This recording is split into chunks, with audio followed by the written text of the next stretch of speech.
Issues ಇದೆ, ಅದಕ್ಕೆ ಅದನ್ನ ನಾವು ರೆಸ್ಟ್ರಿಕ್ಟ್ ಮಾಡಿದ್ದೀವಿ. ಮಾಡಿ ನ್ಯಾಷನಲ್ ಲೆವೆಲ್ ನ್ಯಾಷನಲ್ ಲೆವೆಲ್ ನಲ್ಲಿ ಇದೆ. ಹೆಡ್ ಆಫೀಸ್ ಬ್ಯಾಂಗ್ಳೂರ್ ನಲ್ಲಿ ಇದೆ. ಇದ್ರದ್ದು 48 ಸೆಂಟರ್ ಆಗಿದ್ದಾವೆ, ಎಲ್ಲಾ ಕಡೆ ಇದೆ. ಮಡ್ರಾಸ್ ನಲ್ಲಿದೆ, ಬ್ಯಾಂಗ್ಳೂರ್ ಇದೆ, ಚೆನ್ನೈನಲ್ಲಿ, ಇದು ಕೊಯಮತ್ತೂರ್ ನಲ್ಲಿದೆ, ಬೆಳ್ತಂಗಡಿ ನಲ್ಲಿದೆ, ಅಹಮದಾಬಾದ್ ನಲ್ಲಿದೆ. 48 ಸೆಂಟರ್ ಆಲ್ ಓವರ್ ಇಂಡಿಯಾ ನಲ್ಲಿ ಈ ಆರ್ಗನೈಸೇಷನ್ ಇದೆ. ಮತ್ತೆ ಆಲ್ಮೋಸ್ಟ್ 4,500 ಜಾಸ್ತಿ ಮೇಲ್ಪಟ್ಟ ಮೆಂಬರ್ಶಿಪ್ ಇದ್ದಾರೆ. ತುಂಬಾ ನ್ಯಾಷನಲ್ ಲೆವೆಲ್ ಇದು ನಮ್ ಬೀದರ್ ಸೆಂಟರ್. ಇದು ಹಿಂಗೆ ಎಲ್ಲಾ ಕಡೆ ಬೇರೆ ಬೇರೆ ಕಡೆ ಎಲ್ಲ ಸೆಂಟರ್ ಇದ್ದಾವೆ. ಪಾಂಡಿಚೇರಿನಲ್ಲಿದೆ ಸೆಂಟರ್, ನಾಸಿಕ್ ನಲ್ಲಿದೆ, ಬೇರೆ ಬೇರೆ ಕಡೆ ಸೆಂಟರ್ ಇದೆ. ಇದು ಈ ವರ್ಷದಲ್ಲಿ ಮತ್ತೆ ಎಲೆಕ್ಷನ್ ಆಯ್ತು, ಅದ್ರ ಚೇರ್ಮನ್ ಮತ್ತೆ ನಾನು ರಿಎಲೆಕ್ಟ್ ಆಗಿನಿ. ಅದನ್ನು ಮತ್ತೆ ಮುಂದೆ ಮಾಡ್ಕೊಂಡು ಬರ್ತಾ ಇದ್ದೀವಿ.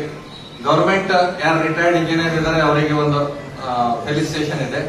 ಅದಕ್ಕೆ ಈ ಸಲ ನಾವು ವಿಲಾಸ್ ಮಾಶೆಟ್ಟಿ ಅಂತ ಹೇಳಿ, retired engineer from irrigation department, Vilas Mashetti ಅಂತ ಹೇಳಿ, ಅವ್ರು ಎಕ್ಸಿಕ್ಯೂಟಿವ್ ಇಂಜಿನಿಯರ್ ಆಗಿ, ಸೂಪ್ರೆಂಟ್ ಇಂಜಿನಿಯರ್ ಆಗಿ ಅವ್ರು ರಿಟೈರ್ಡ್ ಆಗಿದ್ದಾರೆ. ಅವ್ರಿಗೆ ನಾವು we are proud of you ಅಂತ ಹೇಳಿ ಅವರಿಗೆ ಒಂದು ಸನ್ಮಾನ ಕಾರ್ಯಕ್ರಮ ಇದೆ ನಮ್ದು ಈ ಆರ್ಗನೈಸೇಷನ್ ಇದೆ. ಅದೇ ರೀತಿ ನಮ್ಮ ಅಸೋಸಿಯೇಷನ್ ಪ್ರೈವೇಟ್ ಪ್ರಾಕ್ಟೀಸಿಂಗ್ ಇಂಜಿನಿಯರ್ಸ್ ಇದೆ.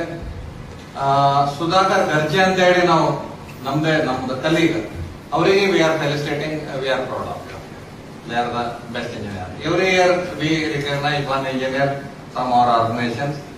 ಸುಧಾಕರ್ ಗರ್ಜೆ ಅಂತ ಹೇಳಿ ಪ್ರೈವೇಟ್ ಸೆಕ್ಟರ್ ಇದ್ದಾರೆ. Government sector retired superintendent executive engineer, superintendent engineer retired ಆಗಿದ್ದು ವಿಲಾಸ್ ಮಾಶೆಟ್ಟಿ ಅಂತ ಇದ್ದಾರೆ. ವಿಲಾಸ್ ಮಾಶೆಟ್ಟಿ ಅಂತ ಹೇಳಿ engineering from Bidar district. Bhalki engineering college, Basavakalyan engineering college, Appa engineering college, JND. We have four engineering colleges final year reach ಆಗಿದಂತೆ. Even we have government engineering colleges, but final engineering ಇನ್ನೂ ಬಂದಿಲ್ಲ ಹುಡುಗರಲ್ಲಿ. ಅದಕ್ಕೆ ಆ ಕಾಲೇಜ್ ಇಂದ ಒಂದು ಹುಡುಗರಿಗೆ ನಾವು ಈ ಕಾರ್ಯಕ್ರಮದಲ್ಲಿ ರಿಕಗ್ನೈಸ್ ಮಾಡ್ತಾ ಇದ್ದೀವಿ. ಹೈಯೆಸ್ಟ್ ಸ್ಕೋರ್ ಇನ್ civil engineering. Diploma colleges pass ಆಗಿದ್ದು ಒಂದು ಹೈಯೆಸ್ಟ್ ಸ್ಕೋರ್ ಪಾಸ್ ಆಗಿದ್ದು ಒಂದು ಹುಡುಗರಿಗೆ ನಾವು ಈ ಕಾರ್ಯಕ್ರಮದಲ್ಲಿ ಅವರಿಗೆ ಒಂದು ರಿಕಗ್ನೈಸೇಷನ್